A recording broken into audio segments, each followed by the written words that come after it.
wage its wars, but they can never hinder the power of the Lord. He will not be shaken, his truth will never fail. Rest in the assurance that Jesus will prevail. The word still has its answers, the blood alone still saves. God is still our refuge, and the gospel still remains. Souls can still be rescued, for mercy still redeems. Rejoice, the tomb is empty, and Christ is still the King, the King. Never be discouraged, or let your heart forget. There is hope and victory, for Jesus conquered death.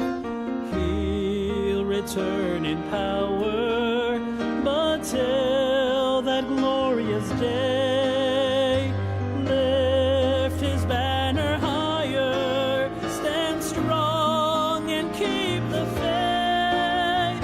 The word still has its answers, the blood alone still saves. God is still our refuge, and the gospel still remains. Souls can still be rescued, for mercy still redeems. Rejoice, the tomb is empty, and Christ is still the King, the King. Unchanging and unmoving, sovereign and supreme, our hope and our salvation, we still declare, we still believe. The word still has its answers,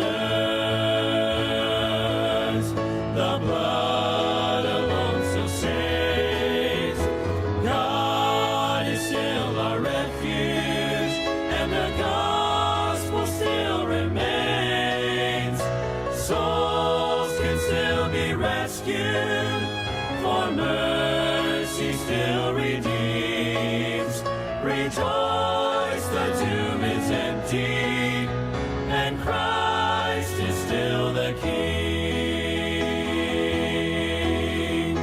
Souls can still be rescued, for mercy still redeems.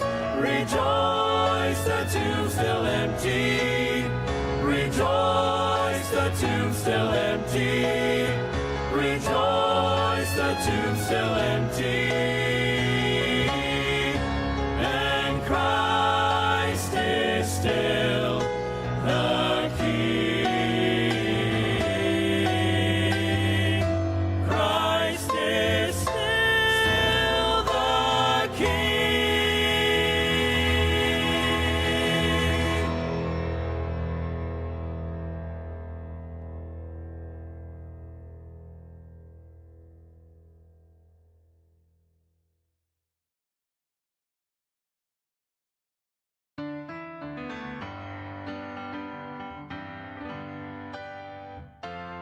Paul wrote to Timothy, I'm ready to be offered.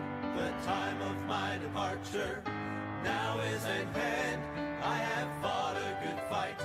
My course is now finished. A crown now is waiting when before God I stand. There is laid up for me a crown of bright glory. That is why I must run this race faithfully. There is reserved for me up in heaven a mansion. That is where I shall live eternally. Peter said, I've got an inheritance waiting. It's incorruptible and fades not away. I am kept by God's power through faith unto salvation. It now is awaiting to be revealed someday. There is laid up for me a crown of bright glory. That is why I must run this race faithfully. There is reserved for me up in heaven a mansion. That is where I shall live eternally. There is laid up for me a crown of bright glory. That is why I must run this race faithfully. There is reserved for me up in heaven a mansion. That is where I shall live eternally. Well, there is reserved for me up in heaven a mansion. That is where I shall live eternally.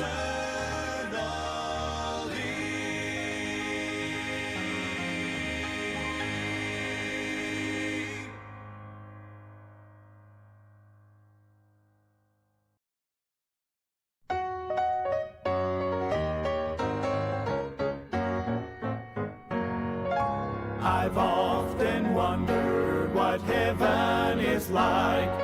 Do the walls of jasper glisten in the morning light? Or will the crystal waters flow and carry praise on waves of glory? All the answers I will know when I take my flight. Make a bit of difference how large those mansions are. Fade off in the distance from the bright and morning star. So child, don't be disillusioned with all your questions here, 'cause you won't care or be disappointed when you get there. You will know that every question on earth has been erased when you need before His presence all majesty displayed. So come and live with me forever in the place that God's prepared, where Every question will be answered. heaven awaits.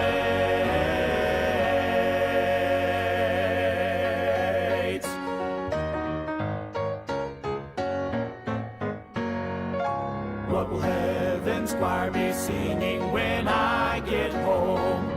Will it be a new song never heard here below? Oh, I could ask a million questions, but when I am in His presence, there will be no need for guessing. Then I will know. Make a bit of difference how large those mansions are. Fade off in the distance from the bright and morning star. So child, Don't be disillusioned with all your questions here, 'cause you won't care or be disappointed when you get there. You will know that every question on earth has been erased when you need before His presence all majesty displayed. So come and live with me forever in the place that God's prepared, where every question will be answered. heaven awaits. Make a bit of difference how large those mansions are.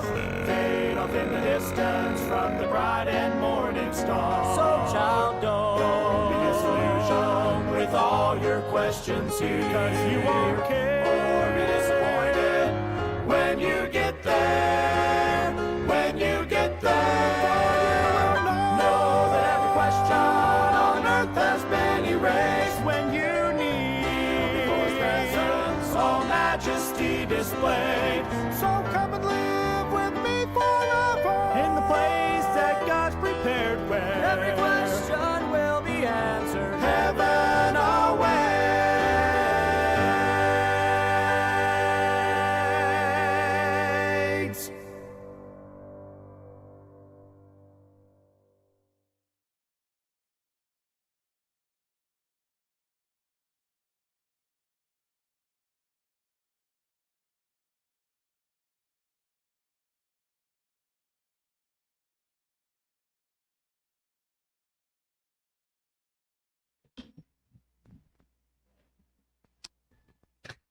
So Lapit ha.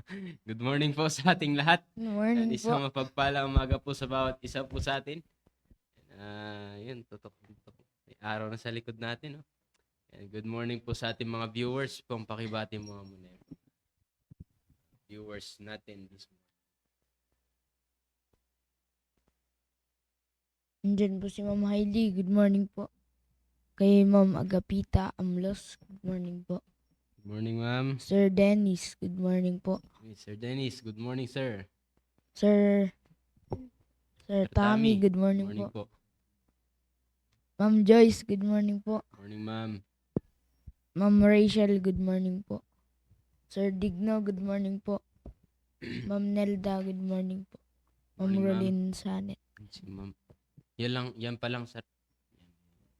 11. Yan. Good morning po sa ating 11 viewers this morning. Yan. Magandang umaga po. At again, ngayon po ay Tuesday. Kami po ulit ang inyo pong host at devotion po para sa mga high schoolers. At ang pinag-uusapan po natin this month of January ay patuloy about planning. Okay, yung ating planning sa ating pong buhay bilang isang anak po ng Diyos. Yan. Ngayon ay January 12. Ay, 13. Yan, January 13. Yan, at naniniwala po ko na lahat po tayo ay meron ng mga kanya-kanyang plano ay para sa Panginoon. At patuloy dito po sa ating devotion, pinag-uusapan natin ano ba yung kagandahan ng meron tayong plano sa Panginoon. At bakit po paulit-ulit na nire-remind tayo at bakit tayo pinapagawa ng plano. Ano po yung kagandahan na meron tayong plano? Ulit, babalikan ko po yung verse na ginamit ko po nung nakaraan sa 1 Corinthians chapter 14 in verse number 33. Yan. Buklat kayo ng Bible. 1 Corinthians chapter 14 in verse number 33. Yan. At again, sabi ko nga po, bakit maganda na meron kang plano? Okay? Kasi yung iba, bakit wala namang ginagawang plano yung iba? Okay? So, ano yung kagandahan? Okay? Ano po yung sabi nga nating pastor, hindi naman biblically, okay? Ang Panginoon nga po may plano sa atin, bakit tayong mga anak ng Diyos wala ring plano para sa Panginoon? Okay? Kung napaganda na meron kang plano, bakit hindi po tayo gumawa ng plano? Okay? Kaya ito po yung pinag-uusapan natin. Kaya even you high schoolers, napaganda na sa pagiging high school nyo pa lamang, meron na kayong plano sa inyong buhay bilang isang anak ng Diyos o sa ating Christian life. Okay? Again, in 1 Corinthians chapter 14, in verse number 33, babasahin ko po, sabi ng Bible, "For God is not the author of confusion." God is not the author of confusion, but of peace, as in all churches of the saints. For God is not the author of confusion. Okay, last time na ipaliwanag ko naman po ito na kaya nga napaganda na meron tayong plano. Okay, kasi sabi ko nga po, unang-una ang Diyos ang una nagpakita na siya ay merong maliwanag na plano para sa atin. Okay? Meron siyang maliwanag na plano para sa atin sa lahat po. Sa lahat na nakikita natin sa ating paligid at lalo na tayong mga tao. Okay? Meron pong maliwanag na plano ang Diyos para sa atin. Kaya nga sabi ng Bible, God is not the author of confusion. Okay? Kaya nga sinabi dito ng Bible, sa verse number 40, paulit-ulit na po natin ito narinig, na ano sabi ng Bible dyan? Let all things, di ba? Let all things be done decently and in order. Okay? Decently and in order. Bakit kinakailangan that everything must be done decently and in order? Because God is not the author of confusion. Okay? Kung tayo po mga anak ng Diyos, nagsabi tayo na tinanggap natin ang Panginoon Kristo, meron tayong Panginoon, meron po tayong Diyos. Okay? Napakaganda na yung tinanggap natin ang Diyos is not the author of confusion. Kaya tayo bilang mga anak ng Diyos, we must not also be confused. Okay? Lalo na po sa buhay natin bilang isang anak ng Diyos. Okay? Bakit po? Kasi pag confused tayo, ano po ibig sabihin ng confusion or confused? Okay? Nalito ka. Hindi mo alam yung ginagawa mo. Nanguhula ka. And lagi po natin narinig mula sa ating pastor, ang buhay natin bilang isang anak ng Diyos ay hindi po hula-hula. Ay, hindi po tsamba-tsamba, kumbaga. Okay? So, kinakailangan, yun po yung kagandahan na meron tayong planning. Okay? Meron tayong plan, okay? Sa ating buhay bilang isang anak po ng Diyos. Okay? To make all things done decently. Di ba? Pag sinabi nga natin decently, maayos. Okay? Tama. In a seemly manner. Okay? In a seemly manner. Ibig sabihin na seemly ay proper, suitable. Okay? Yung nararapat. Okay? Yung maayos. Yung tama. Okay? In a seemly manner. Pag sinabi po nating manner, it means behavior. Behavior. Okay? So, decently.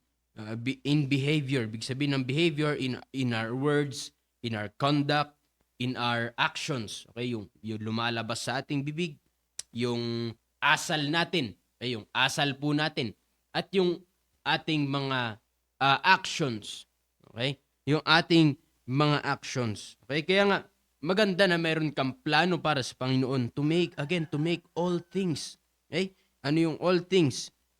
Yung words natin, yung pananalita natin, yung conduct natin, yung ating asal, yung actions natin, yung mga ginagawa natin to be done decently. Okay? Para magawa natin na maayos. Okay? Para makita po tayo ng kaayusan. Yung nararapat. Okay? O yung pananalita pa lang natin, di ba? O, kung last year, mukhang hindi maganda yung o sa inyo mga schoolers o sa atin bilang mga young people, last year, pag pinagsabihan tayo, mukhang hindi ata maganda pagsagot ko eh. O, di ba? Or kahit alam natin na tama yung sinasabi, sumasagot pa tayo na hindi maganda. O, di ba? Yung words natin, kaya nga kinakailangan, this year, 2026, kailangan dadalhin pa natin yung hindi natin maayos na pananalita. Di ba? Yung hindi natin maayos na pananalita. Kaya nga, anong plano mo niyan? Babaguhin mo ngayon. Paano mo babaguhin? Ano yung plano mo? Di ba? Ano yung plano mo ngayon? O in our conduct and in our actions, yung asal natin, yung ginagawa natin. Kaya nga again, everything must be done decently and in order. Ibig sabihin ng in order, it means arranged, fixed, diba? Arrange or fix, diba? Decently, maayos, proper, and in order. Ibig sabihin ng in order, sunod-sunod. Okay? Arrange. Alam mo yung pagkasunod-sunod. That's why we have planning. O kaya meron tayong plano. O kaya nga again, sabi ko sa inyo, mga high schoolers, di ba napakaganda na. Ngayon pa lamang, tinuturuan na kayo ng church ng ating simbahan na meron tayong plano. Diba? This 2026, what are your plans para sa Panginoon? Di ba? What are your plans para sa Panginoon? Okay? Again, ang kagandahan na meron tayong plano, okay? Magiging maayos. Okay? O, sa pananalita mo pa lang at sa mga gagawin mo, maayos. Bakit? Nakaplano ka eh. It will make your thoughts and your actions clear. Okay? Magiging maliwanag yung mga yung nasa isip mo pa lang, yung isip mo, yung sasabihin mo, at yung gagawin natin. Okay? Maalala po ninyo dito sa Proverbs 16. Proverbs 16 verse number 3. Okay? Proverbs 16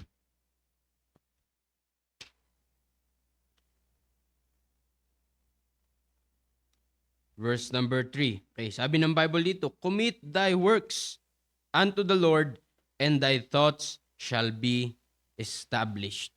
Okay? Commit thy works unto the Lord, and thy thoughts shall be established. Okay? O kaya yun yung kagandahan na if meron tayong plano para sa Panginoon, okay? Written plans, okay? Written plans yung pinag-uusapan po natin dito. Okay? Anong plano mo sa ganito? Or yung plano mo sa ganito? Isusulat mo yan ngayon. And of course, hindi pwedeng hindi mo ipagpipray sa Panginoon. Okay? Iko-commit mo sa Panginoon. And ang kagandahan nito, sabi ng Bible, if we will commit our works, yung mga gagawin natin para sa Panginoon, ano sabi ng Bible? Thy thoughts shall be established. Ay, yung isip mo, ay, yung kaisipan natin ay magiging maayos. Ay, magiging maayos. O kaya nga, bakit maraming kabataan ngayon ay hindi maayos, wala sa maayos na kaisipan? 'Di ba?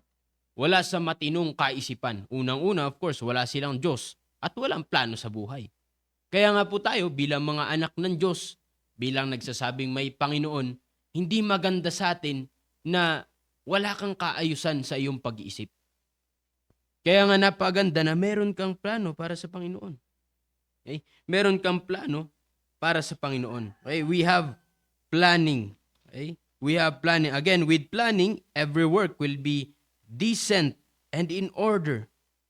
And another thing is with planning, every work is carried without any confusion and misunderstanding. Again, sabi ko nga po, sabi ng Bible, okay? God is not the author of confusion. Okay? Kaya ang kagandahan, pag meron kang plano para sa Panginoon, okay? Walang confusion. Walang misunderstanding sa lahat, sa iyong gagawin. Ay sa mga gagawin mo para sa Panginoon. Ibig sabihin, all your work, okay? Every work that we will do, lalo na yung para sa Panginoon, will be carried smoothly. Ibig sabihin, maayos. Okay? Walang kaguluhan. Okay? Walang kaguluhan. Okay? Kaya nga, again, God is not the author of confusion. Okay? Psalms chapter 71 in verse number 1. Psalm 71 verse number 1. Eh, sabi ng Bible dito, sabi ni King David, in Thee, O Lord, do I put my trust. Let me never be put to confusion. Okay? In Thee, O Lord, do I put my trust. Let me never be put to confusion. Okay? Hindi ka lito, alam mo yung gagawin mo kung meron kang plano para sa Panginoon. Kung meron kang plano para sa Diyos. Kaya nga, again, mga high schoolers, kung ikaw ay anak ng Diyos, again, ang tinanggap natin ay the God which is not the author of confusion, Diyos na hindi pagkalito, nang walang kaguluhan, dapat ganun rin tayo sa ating buhay. Okay? Our work must be without confusion. Hindi mo dapat sasabihin na, bakit mo ginawa to? Nagkamali ka. Hindi ko kasi alam ginagawa ko eh. O dapat walang ganun sa ating buhay bilang isang anak ng Diyos. Okay? Bakit mo ginawa to? Kasi ginawa niya rin eh. So tinulad, ginaya mo na rin. Okay? Bakit? Kasi pinilit ako eh. Dapat wala pong ganun sa buhay natin bilang isang anak ng Diyos. Okay? Every work, okay? Lahat ng ginagawa natin must be without confusion. Okay? Katulad ng Panginoon. Diba? Again, ang Panginoon, nagtatrabaho ang Diyos sa ating pong buhay. Diba? Nagtatrabaho ang Diyos sa ating buhay. Naniniwala naman tayo na patuloy na nagtatrabaho ang Diyos sa ating buong buhay. Sabi nga nating pastor, last year, ano yung mga ginawa ng Diyos sa ating buhay? Ano yung mga ginawa ng Diyos sa ating buhay? Ano yung mga ginagawa patuloy ng Diyos sa ating buhay? Diba? Sabi nga ng Romans 8 in verse number 28. Diba? Maalala po ninyo itong verse na ito in Romans 8 in verse number 28. Yung patuloy na ginagawa ng Diyos sa ating buhay. Diba? Romans 8 in verse number 28. Sabi ng Bible, and we know that all things work together for good to them that love God, to them who are the called according to His purpose. Okay? So everything that God is working in our lives is planned. Okay? Again, lahat ng nangyayari sa ating buong buhay, planado yan ng Diyos. O, diba? Planado yan ng Diyos. Kaya lahat na nangyayari, lahat ng anggulo sa ating buong buhay, kasama yan sa plano ng Panginoon. Okay? And again, it is for our own good. Diba? All things work together for good. Sabi ng Bible. All things work together for good. Lahat po ng nangyayari sa ating buhay ay para sa ating ikabubuti. It is for our good. Okay? It is for our good. Pero ang tanong, bakit binibigyan ako ng problema ng Panginoon? Di ba? Bakit nag-iirap ako? Bakit kung ano-anong dumarating sa ating buhay? O ano sabi ng Bible? All things work together for good to them that love God. Okay? To them that love God. Kung ang tanong, bakit ngayon ay parang magulo ang buhay mo? Di ba? Bakit kung ang tanong ngayon kung ang buhay mo ay punong-puno ng problema? Litong-lito ka na sa buhay mo. At nagrereklamo ka na sa Diyos. Di ba? Na bakit hindi maayos yung dumadating sa iyong buhay sa iyo bilang isang high schooler. Di ba? Again, sabi ng Bible, all things work together for good to them that love God. Okay? So the question is, do you love God? Mahal mo ba talaga ang Diyos? Ba? Totoo bang mahal mo ang Panginoon? And again, sabi ng Bible, kung mahal natin ang Diyos, all things work together for our good. Di ba? Lahat ay magiging maayos, magiging mabuti para sa atin kung mahal mo ang Diyos. Kung totoong mahal mo ang Panginoon. Di ba? Kaya nga again, the question is, do we love God? Last year, hindi naman natin masabi na perfect yung mga ginagawa natin. Okay?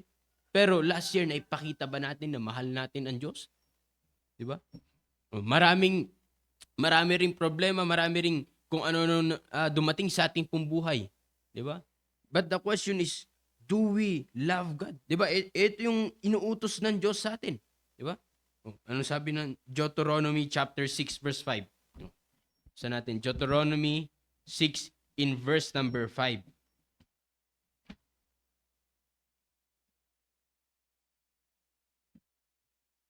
Sabi ng Bible, and thou shalt love. Okay? Sino dapat yung mamahalin mo? Bilang high schooler, sino ang unang-unang dapat matutunan mo munang mahalin? Okay? Sabi ng Bible, and thou shalt love the Lord thy God with all. Okay? Ibig sabihin ng all, buo. Okay? Walang kahati. With all thine heart. Okay? Kaya nga, unang-unang dapat matutunan natin na mahalin ng buong puso ay walang iba kundi ang Diyos. Kung may mahal kang iba, kalahati lang yan. Kasi nasa Kanya eh. Tapos sasabihin mo nasa Panginoon, hindi yan. Hindi mo totoong mahal ang Diyos. Okay? Kaya nga, ito yung unang matutunan dapat natin with all thine heart and with all thy soul. Yung buong pagkatao natin. And with all thy might. At ating buong kalakasan. Di ba? Do we love God? In chapter 10, in verse number 12. Sabi ng Bible, and now, open your Bible. And now, Israel, what doth the Lord thy God require of thee? Inuutos ng Diyos sa bansang Israel, sa mga tao ng Diyos. And tayo, mga anak rin ng Diyos tayo. Ano sabi ng Bible? Meron nire-require ang Diyos sa atin. Ibig sabihin ng nire-require ay kinakailangan mong gawin. Kinakailangan nating gawin. Ano yung dapat nating gawin? What doth the Lord thy God require of thee? But to fear the Lord thy God, to walk in all his ways, and to love him. Diba? And to love him. And to serve the Lord thy God with all thy heart and with all thy soul. Okay? Again, everything that God will work for us is for our good if we love God. Okay? If we love God. Kaya nga napaganda na makita natin na ang Diyos may plano sa ating buhay, nagtatrabaho siya sa ating buhay. Kaya tayo rin, napakaganda na gumawa rin tayo ng plano para sa Panginoon para meron tayo rin gagawin para sa Diyos. Diba? Meron rin tayong gagawin para sa Diyos. Again, ang kaganda na meron kang plano, hindi ka confused. Okay? Walang misunderstanding. Hindi ka lito. Hindi ka naguguluhan sa iyong buhay bilang isang anak ng Diyos. Kaya maganda na meron tayong plano. Di ba? Again, ang Diyos, meron siyang plano sa ating buhay. Bakit? Mahal tayo ng Diyos. Kaya nga, ano rin sabi ng Diyos? Kinakailangan, tayo rin, matutunan rin natin na mahalin ang Diyos. Kaya nga, anong plano mo sa Panginoon? Kung totoong mahal mo ang Diyos, ano rin yung gagawin natin para sa Panginoon? Ano yung mga papalitan mo na last year ay hindi maganda?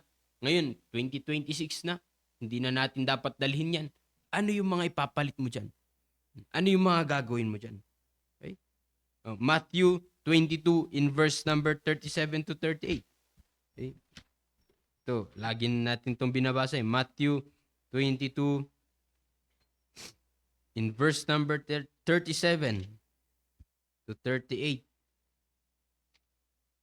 Okay. Sabi ng Bible, and Jesus said unto him, Thou shalt love the Lord thy God with all thy heart, and with all thy soul, and with all thy mind. Okay. This is the first and great commandment. Okay. And another verse in Mark 12:30. Okay. Mark chapter 12 in verse number 30. And thou shalt love the Lord thy God with all thy heart, and with all thy soul, and with all thy mind, and with all thy strength. This is the first commandment. Okay? Again, God loved us. That's why He has a plan for our life. Kaya may plano ang Diyos sa ating pong buhay. Di ba? May gustong mangyari ang Diyos sa ating buhay. May gustong mangyari ang Diyos sa ating buhay. May magandang plano ang Diyos sa iyo at sa akin. Sa inyong mga scholars, may plano ang Diyos sa iyong buhay. Bakit may plano ang Diyos? Kasi alam niyo ba, ang sanlibutan may plano rin sa inyo. Ang dyablo may plano rin sa inyong buhay. Wala ibang plano ang dyablo kundi sirain yung buhay niyo. O kaya nga napakaganda na makita natin na may magandang plano ang Diyos sa ating buhay. O ano sabi ng Bible? Again, it is for our good. If we will love God. Kung mamahalin mo ang Diyos. Okay? O kaya nga napakaganda again na dito pinag-uusapan natin na magkaroon tayo ng plano para sa ating pong buhay. Plano natin para sa Panginoon. Kung totoong mahal mo ang Diyos. Diba?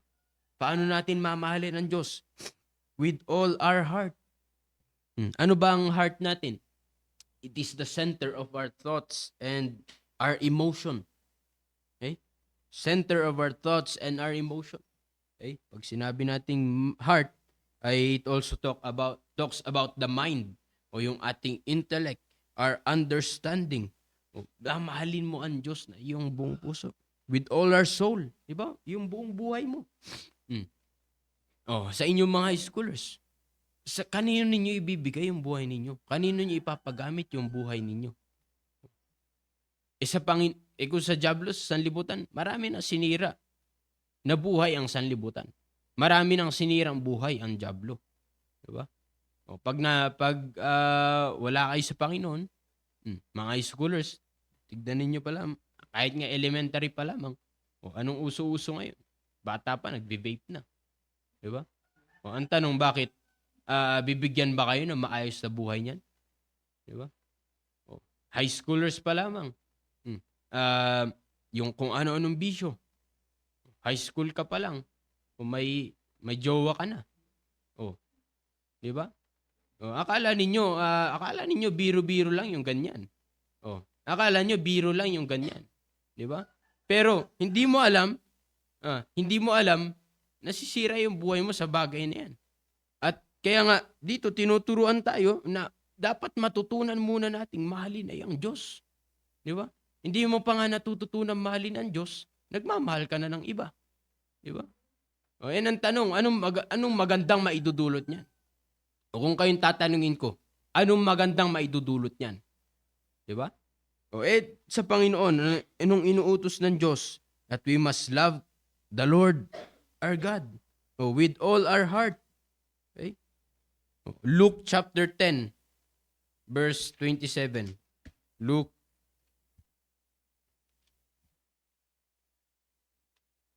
chapter 10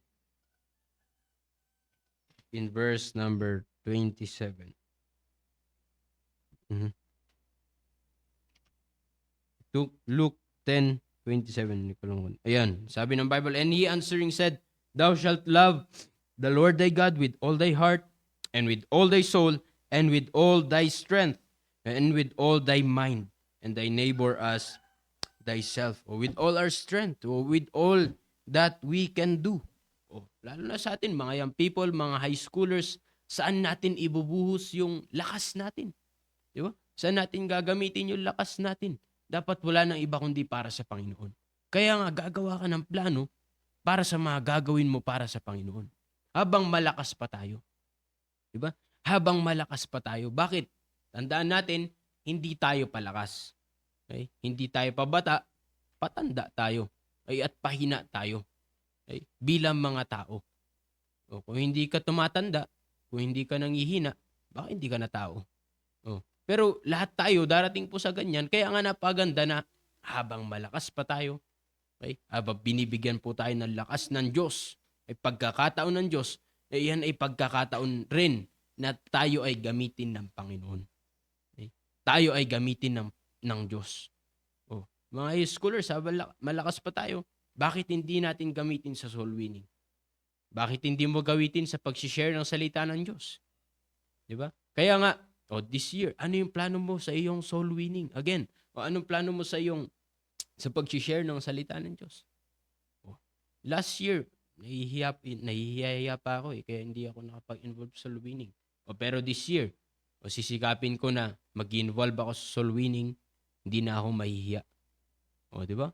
Habang malakas ka, diyan mo gamitin ang iyong kalakasan sa pag-share ng salita ng Diyos. Ano yung plano mo sa iyong sa pagdadala mo ng bisita? Di ba? Anong plano mo sa ganyan?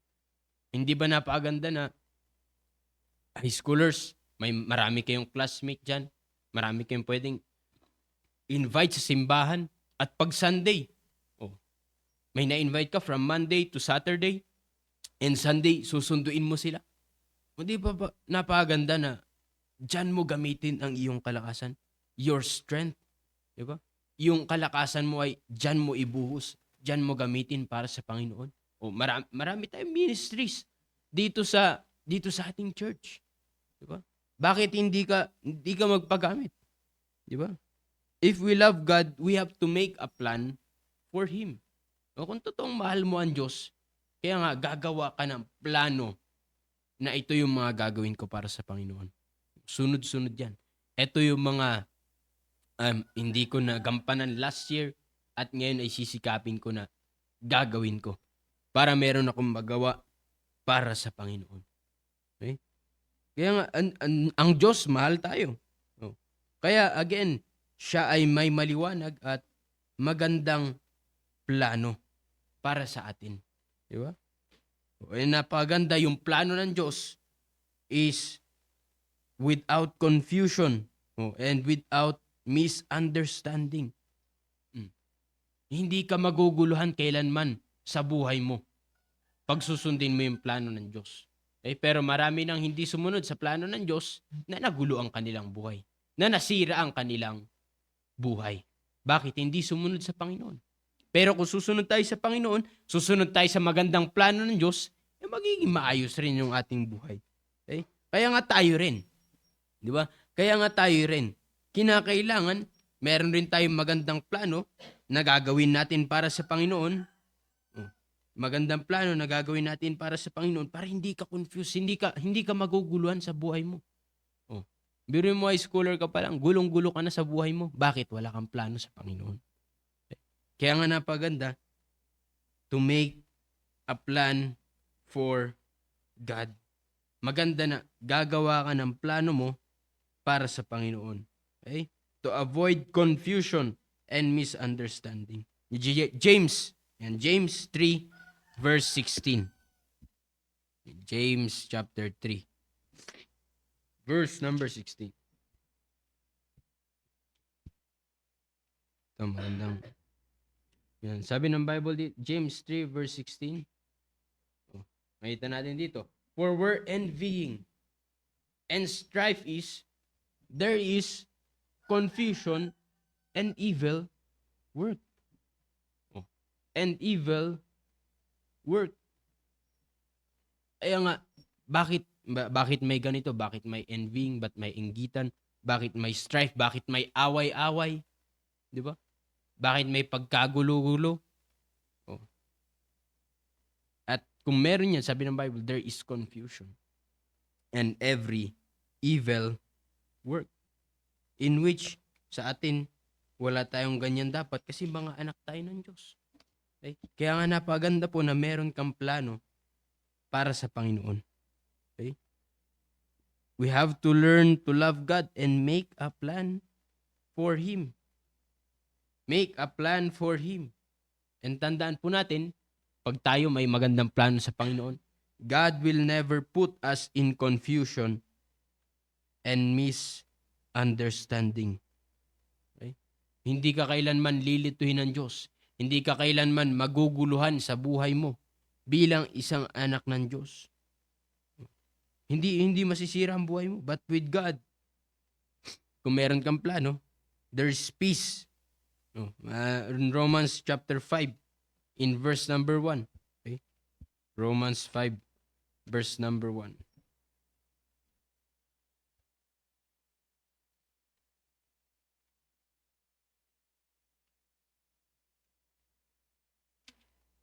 Yan. Yan, sabi ng Bible, therefore being justified by faith, we have peace with God through our Lord Jesus Christ. So kaya we have to make our everyday plan for God. Kaya napaganda na meron kang plano para sa Diyos.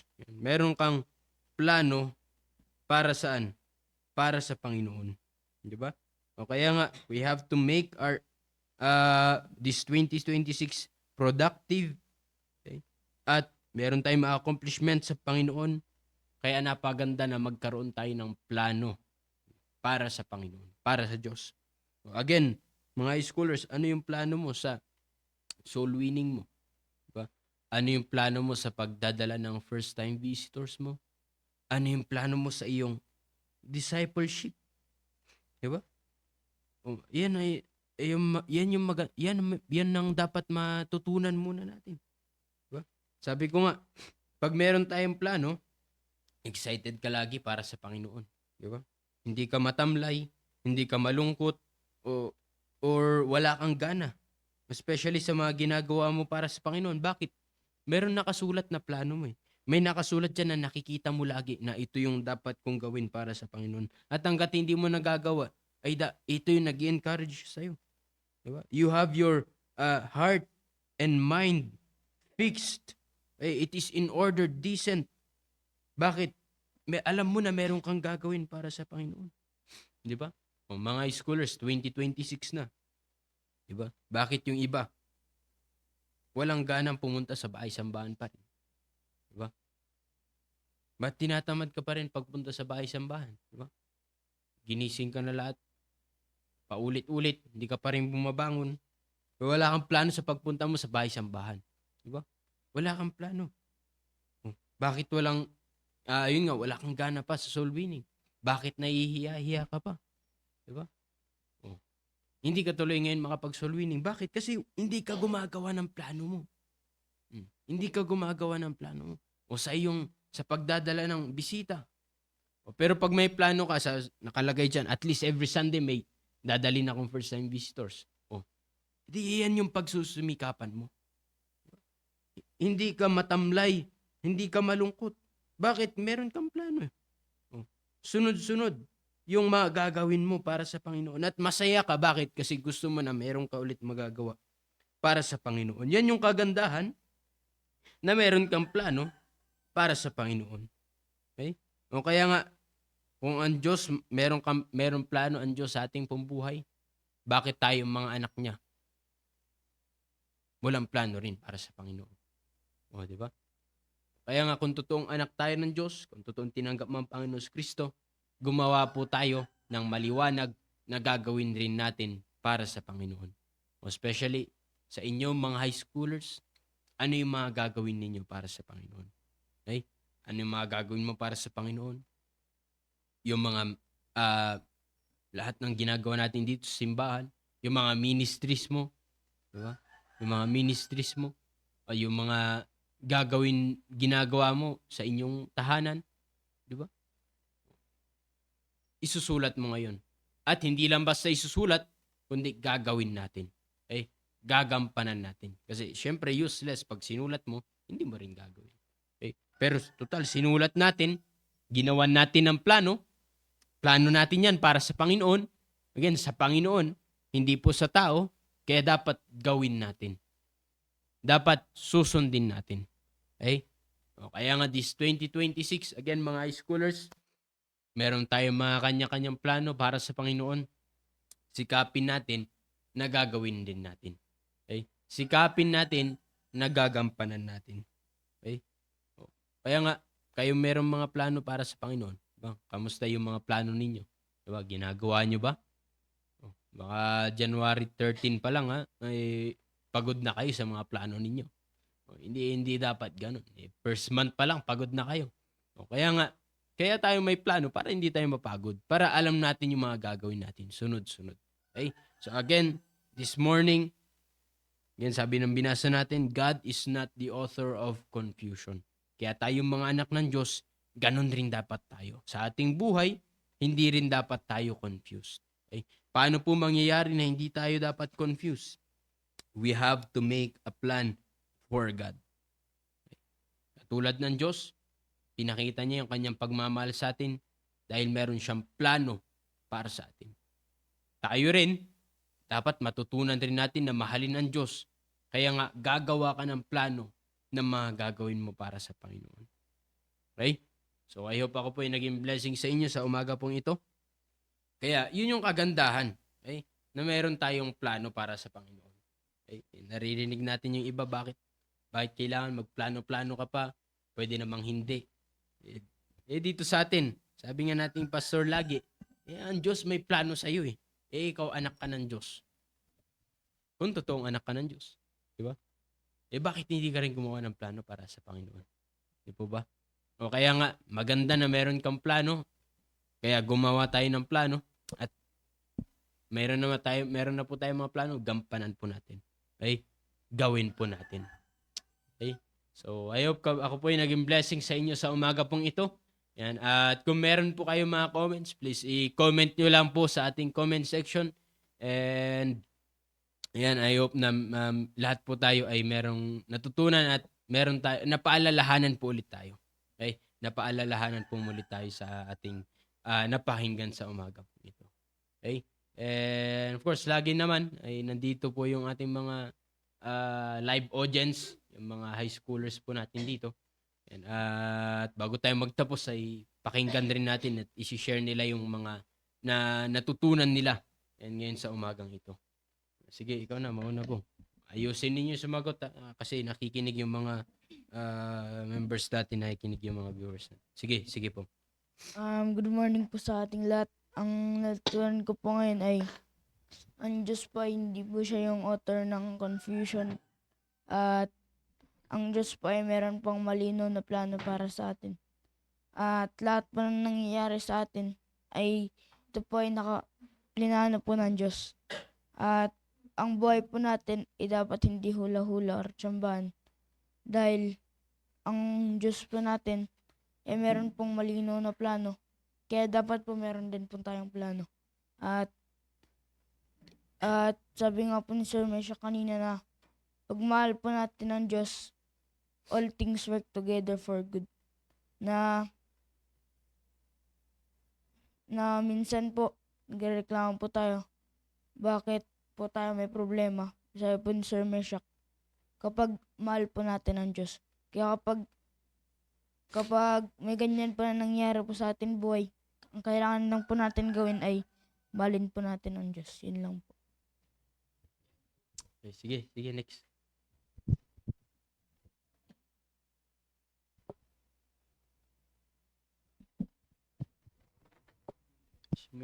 Good morning po sa ating lahat. ang natutunan ko po dito, una po, meron pong plano ang Diyos sa atin. Dapat po, meron po rin tayong plano para po sa Panginoon. At ang plano ko po sa Panginoon, una po na magpatuloy po sa kanya pong gawain at mag-improve po sa soul winning. At makapag-disciple po at magsuko po ng buhay sa Panginoon. At pangalawa po, masyaran ko rin po aking mga magulang, buo ko pong magulang.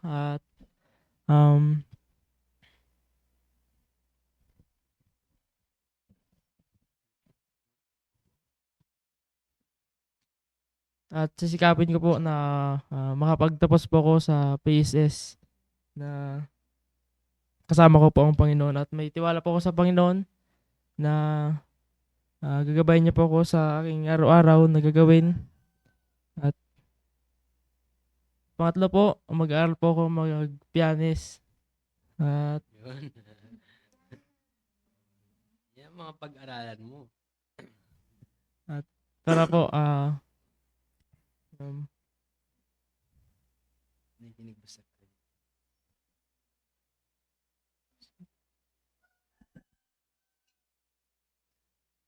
para po makapaglingkod pa po ako sa Panginoon at makilala ko po ang buong puso ang Panginoon. At yun lang po.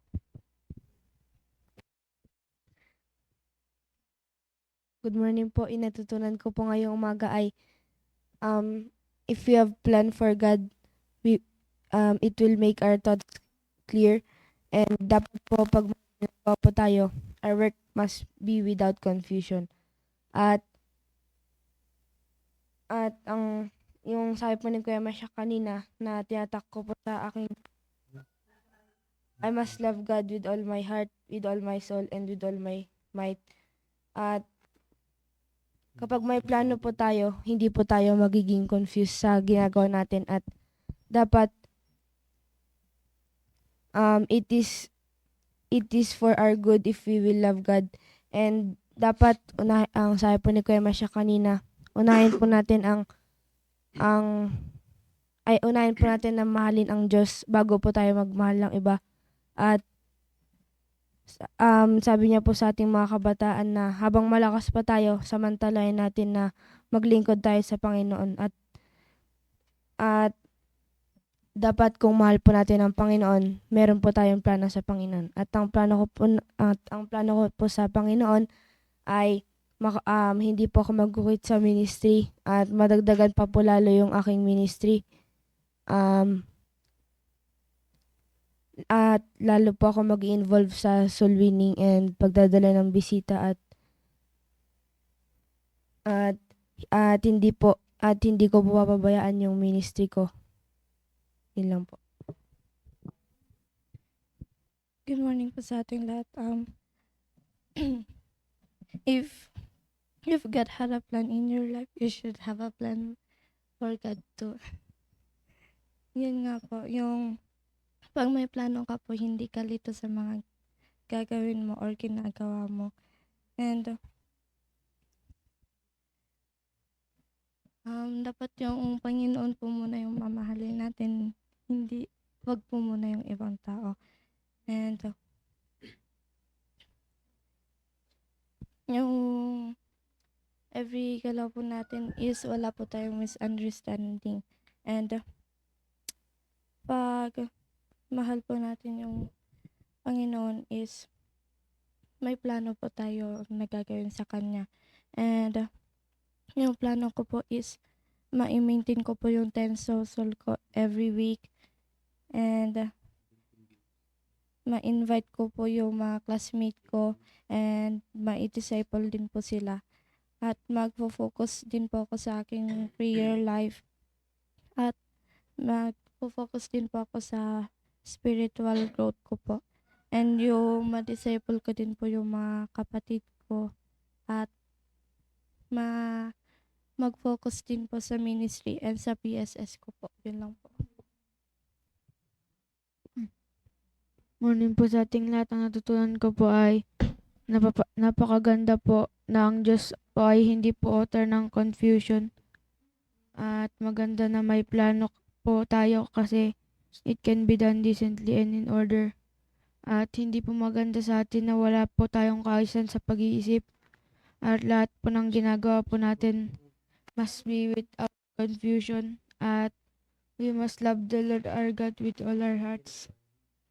At habang malakas pa po tayo, gamitin po natin ang ating lakas sa Panginoon at gugulo lang po ang ating buhay kapag hindi po tayo sumunod sa Panginoon at we have to make plan for God to avoid confusion. Yun lang po.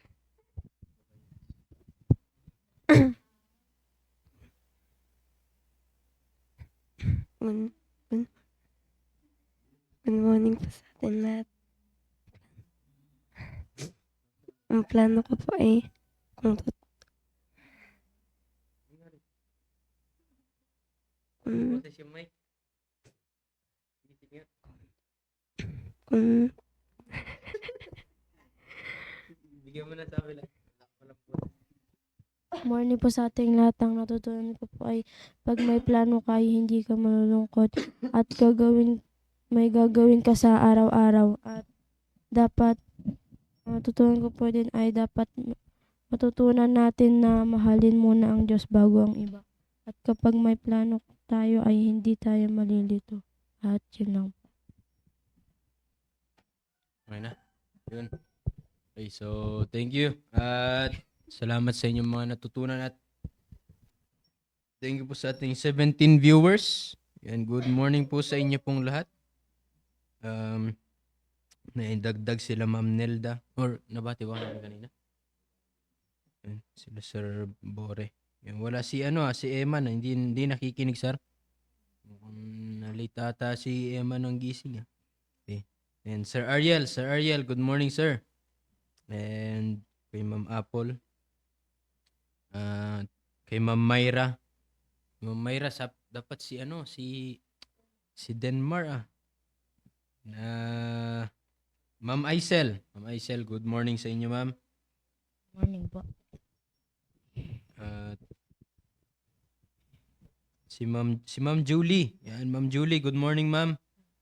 Yan, nakikinig. Ang grabe yung suporta niya sa mga apo. Tapos ganyan ka lang pong. Yan, si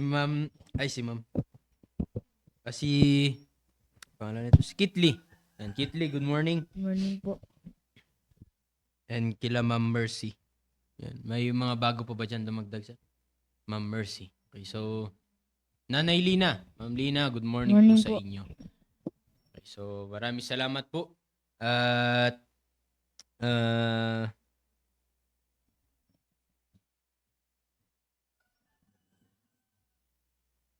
okay, wala na. Okay, wala na po kami nakalimutan.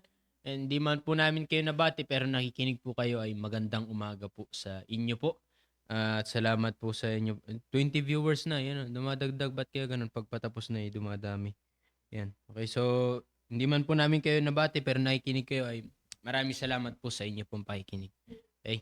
At every day, wag po kayo magsawa makinig sa ating mga devotions. At ulit, wag po natin kalimutan bukas po ay Wednesday. Ating pong midweek service. Ayan, at tayo po ay mag-attend. Okay? At bukas babanggitin na nating pastor yung yung panalo nung presentation. Baka nakalimutan nyo na. Sir Ariel, baka alam nyo na. Okay, kasi nung linggo pa yan inaaban kaso hindi natuloy eh. Yan, baka bukas yan, totoo na yan. Baka nakalimutan na, pati yung press nakalimutan na rin. Yan. Anyways, again, salamat po sa lahat po na nakinig sa umaga po ito. Tayo po ay magwakas na sa panalangin. Ang oras natin ay 5:52 pa lang, maaga pa po. Makakapag-prepare pa kayo sa inyong pagpunta sa school at sa inyong mga works. Sige, mag-pray po tayo.